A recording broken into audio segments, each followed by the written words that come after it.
Why I don't wear earrings.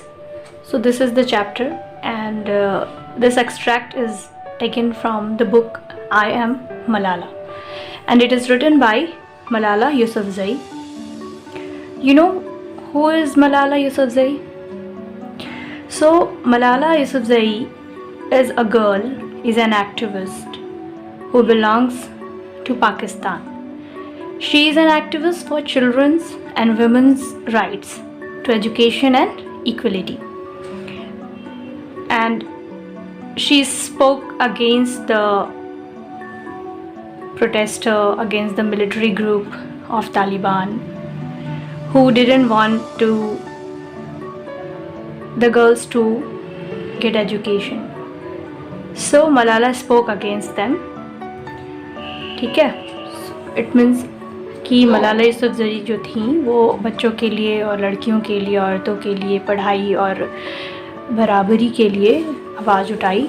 Taliban के military group के against उन्होंने विद्रोह भी किया। इवन जो वो मिलिट्री ग्रुप था तालिबान का, उन्होंने उस पर अटैक भी करा था, but she didn't give up, उसने हार नहीं माना।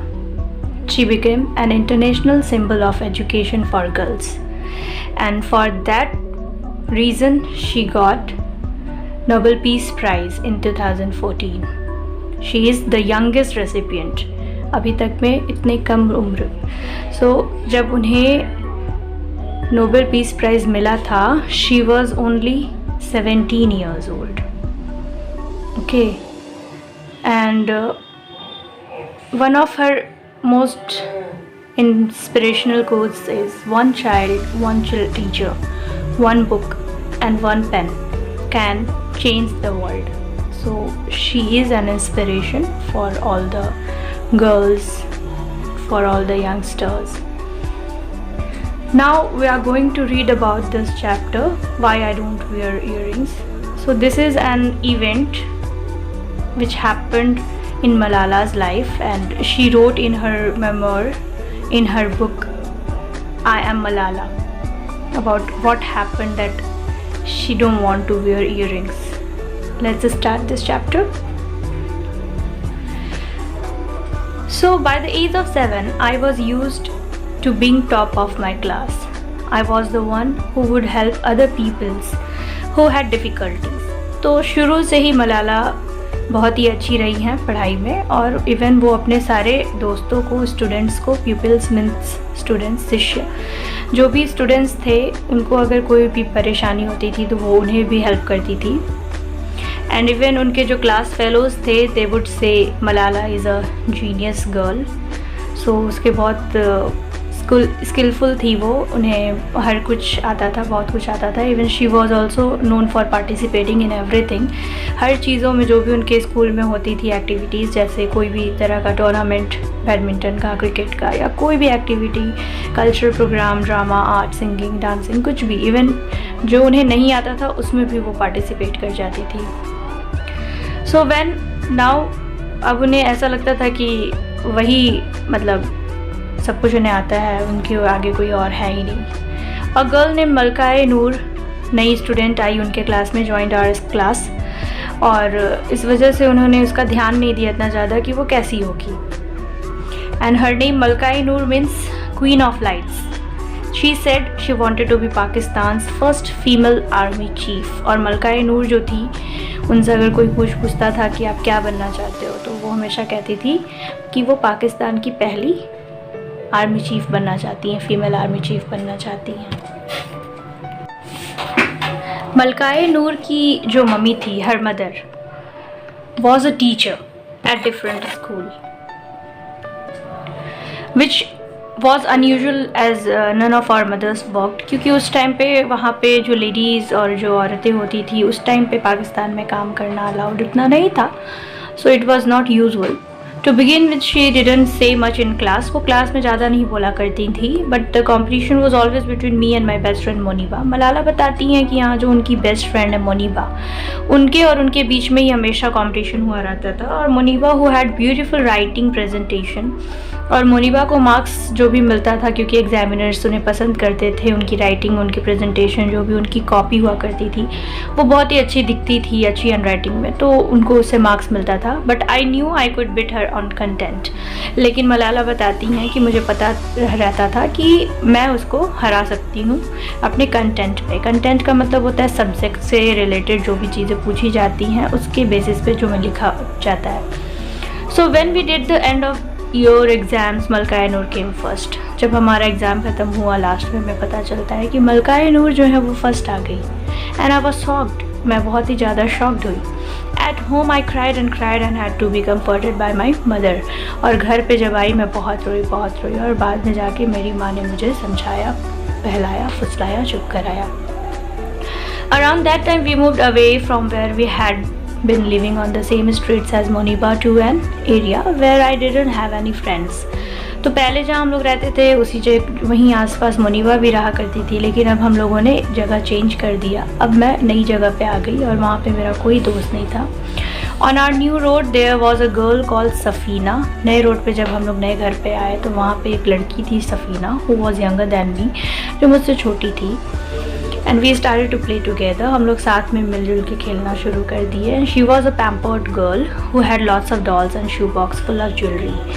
तो अब शफ़ीना के बारे में मलाला बताती हैं कि वो एक बहुत ही पैम्पर्ड गर्ल थी, मतलब उन्हें बहुत ही लाड दुलार उनके पेरेंट्स करते थे. और उनके पास बहुत सारी डॉल्स और एक शू बॉक्स था जिसमें बहुत सारी ज्वेलरी, उनकी खिलौने वाली टॉय ज्वेलरी थी.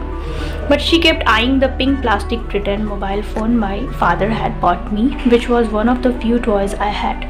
फिर वो बताती हैं कि इतना कुछ होने के बावजूद भी सफ़ीना की जो नज़रें थी वो मेरे pink plastic pretend mobile phone, जो खिलौना होता है पिंक प्लास्टिक वाला, वो मोबाइल फ़ोन जो मेरे पापा ने लाया था उस पर उनकी नज़रें थी.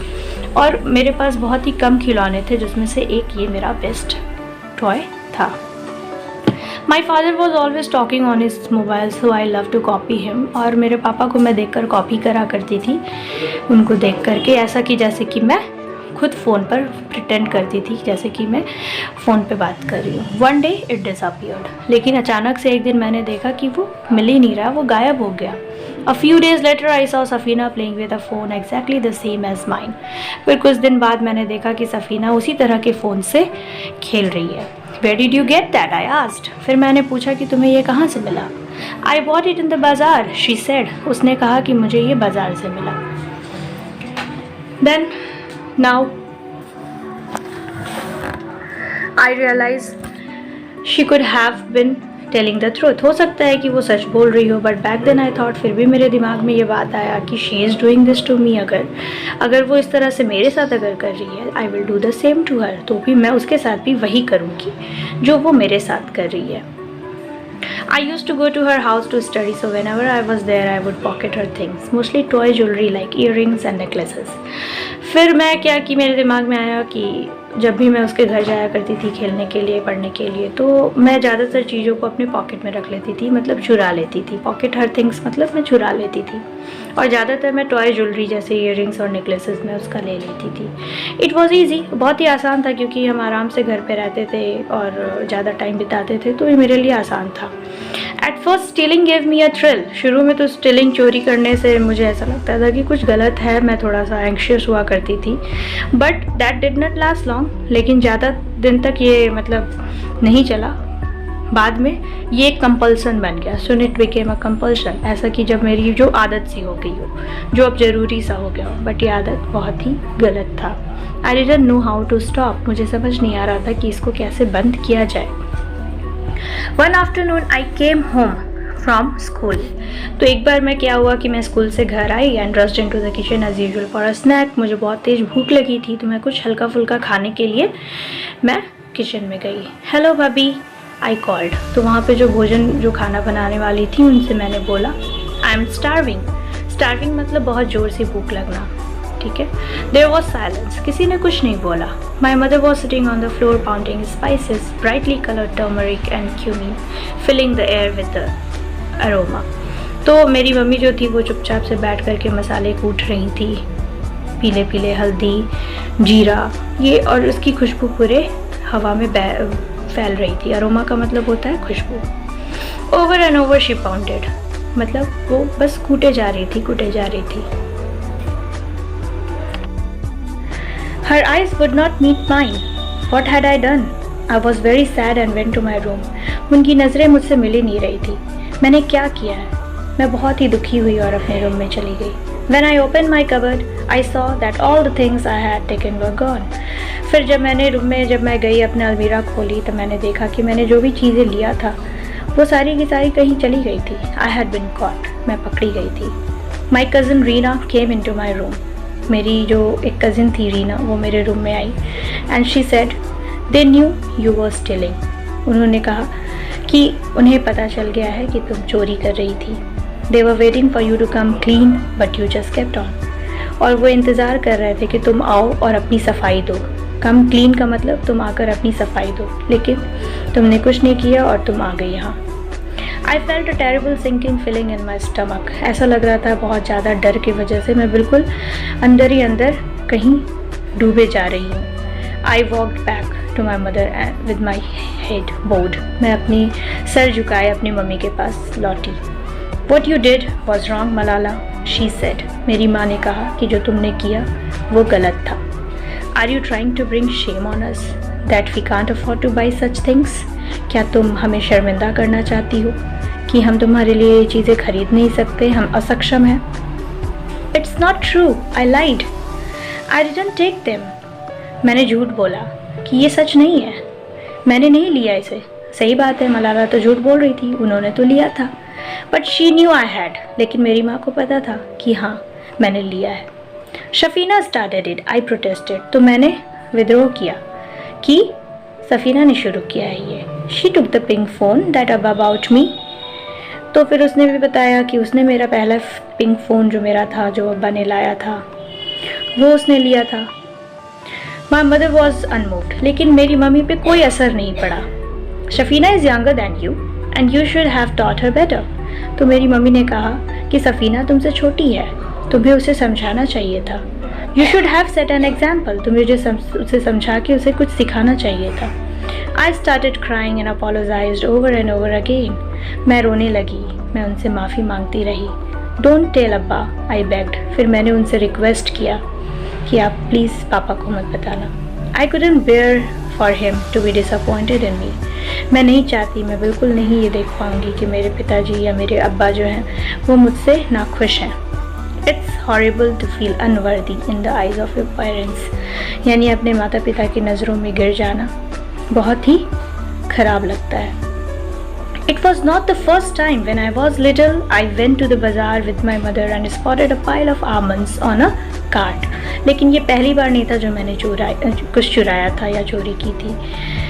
एक बार जब मैं बहुत छोटी थी, मैं अपनी मम्मी के साथ बाज़ार जा रही थी एंड आई स्पॉटेड, मैंने देखा कि बहुत सारा आमंड्स जो है एक ठेले गाड़ी पर जा रहा है। आमंड्स यू नो, बादाम।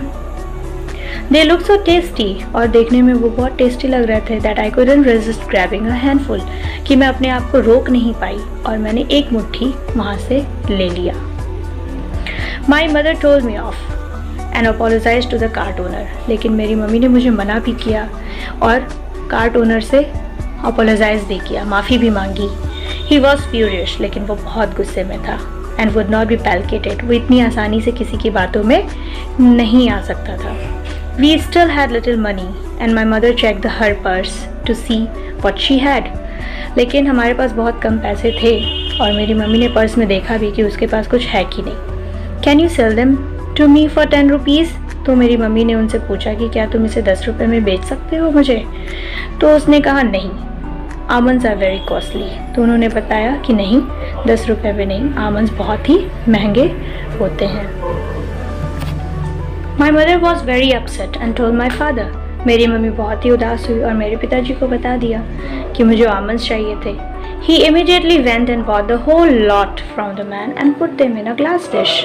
तो वो बहुत ही तुरंत जल्द ही जा करके वो पूरा का पूरा आमंड्स मेरे लिए लाकर एक ग्लास के बयाम में रख देते हैं। Almonds are good, he said. उन्होंने कहा कि almonds हमारे लिए बहुत अच्छे होते हैं. If you eat them with milk just before bed, it makes you brainy. अगर तुम इसे सोने से पहले दूध के साथ पीते हो तो तुम बहुत ही बुद्धिमान, तेज बन जाओगे. But I knew he didn't have much money and the almonds in the dish were a reminder of my guilt. लेकिन मुझे पता था कि उनके पास इतने पैसे नहीं थे. बट फिर भी उन्होंने लाया मेरे लिए. इसका मतलब कि वो मुझे मेरी गलती का अनुभव कराना चाहते हैं. I promised myself I would never do such a thing again. फिर मैंने खुद से प्रॉमिस किया कि मैं इस तरह की गलती फिर से नहीं करूँगी. And now I had. लेकिन फिर से मैंने ये काम किया. जो सफ़ीना के साथ मैंने किया वो गलत था. My mother took me to say sorry to Safina and her parents. मेरी मम्मी सफ़ीना के पास, उसके पेरेंट्स के पास ले जाके मुझसे सॉरी कहलाना चाहती थी. It was very hard. और किसी से भी गलती की क्षमा मांगना बहुत हार्ड होता है. Safina had nothing about my phone. Said nothing about my phone. Safina ने कुछ भी नहीं कहा मेरे फ़ोन के बारे में. Which didn't seem fair, जो कि सही नहीं था. But I didn't mention it either. लेकिन मैंने भी कुछ इसके बारे में जिक्र नहीं किया. Though I felt bad, I was also relieved it was over. यद्यपि भले ही ये मुझे बहुत बुरा लगा, लेकिन मैं इस बात से खुश थी, मैं इस बात से सुकून से थी कि चलो ये चैप्टर, मतलब ये पूरी बात ख़त्म हुई.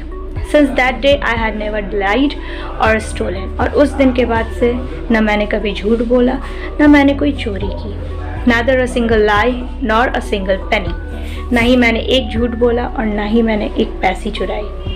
Not even the coins my father lives around the house which were allowed to buy snacks with. Even मेरे पापा भी इधर उधर पैसे छोड़ के जाते थे कुछ खरीदने के लिए, तो उसे भी मैं नहीं छुआ करती थी. I also stopped wearing jewelry. अब उस दिन के बाद से मैंने ज्वेलरी भी पहनना बंद कर दिया. Because I asked myself, क्योंकि मैंने पूछा, What are these baubles which tempt me? आखिर ये जो छोटे मोटे लोहे या पित्तल के जो भी चीज़ें हैं, ये आखिर इसमें है क्या जिससे मुझे लालच हुई? Why should I lose my character for a few metal trinkles? इस तरह के मेटल के छोटे मोटे ज्वेलरी से मैंने अपना कैरेक्टर क्यों लूज़ किया? मैंने अपने आचरण क्यों गवाए? But I still feel guilty. आज भी मुझे इस गलती का एहसास है. And to do this day, I say sorry to God in my prayers. और आज भी जब भी मैं प्रेयर करती हूँ तो भी मैं भगवान से इस गलती की क्षमा मांगती हूँ. My mother and father tell each other everything. So Abba soon found out why I was so sad. मेरे मम्मी पापा हमेशा एक दूसरे को अपनी बातें बताते थे, इसलिए अब्बा को तुरंत पता चल गया कि मैं क्यों उदास हूँ. I could see in his eyes that I had failed him. अब मुझे ये एहसास होने लगा कि मेरे पिताजी मुझसे नाराज़ हैं या मैंने उन्हें हरा दिया है, क्योंकि उन्हें मुझ पे गुरूर था. I wanted him to be proud of me. मैं चाहती थी कि वो मुझ पे फ़ख्र करे. जैसे कि जब भी मैं अपने क्लास में फ़र्स्ट आती थी तो मुझे जब ट्रॉफ़ीज़ मिलता था तो वो मेरे लिए प्राउड करते थे. या जब भी मैं टीचर मीटिंग में जाती थी, किंडरगार्टन मीटिंग में, यानी जब भी मेरी प्राइमरी टीचर्स जब मुझसे मिलती थी, मेरे पिताजी से मिलती थी, मिस उल्फत, जब उन्हें बताती थी कि मैं कितना अच्छा क्लास में कर रही हूँ, और उर्दू के क्लास में मैं बोर्ड पे लिख देती थी ओनली स्पीक इन उर्दू. और ये चीज़ें इसलिए ताकि क्लास में सिर्फ उर्दू बोला जाए, जिससे उर्दू लेसन में जल्दी सब लोग सीख सकते हैं. तो ये सब चीज़ें जब मेरी पापा को जब बताती थी तो मुझे बहुत अच्छा लगता था, और मेरे पिताजी को भी. My father consoled me by telling me about the mistakes great heroes made when they were children. फिर मेरे पापा ने मुझे समझाया, मुझे बहलाया फुसलाया, मुझे समझाया कि किस तरह से आज भी बहुत बड़े बड़े जो हीरोज़ हैं, जैसे जो लीडर्स हैं, उन्होंने भी बचपन पे अपनी चाइल्डहुड में गलतियाँ की हैं. He told me that Mahatma Gandhi said, freedom is not worth having if it does not include the freedom to make mistakes. यानी हमें भी किसी भी चीज़ को करने की आज़ादी, करने का एहसास तभी होगा जब हम उसकी गलती को याद करते रहेंगे. I think everyone makes mistake at least once in their life. अब मुझे ऐसा लगता है कि हर कोई अपने जीवन में गलतियाँ करता है. The important thing is that you learn from it. But सबसे important ये है कि आप उससे क्या सीखते हो. So that's it from this lesson, children. This is the lesson from Malala's life, and we have to learn that whatever mistake we do, we learn from it and do not repeat it again. So that's it. We will meet again in the explanation of another chapter. Thank you.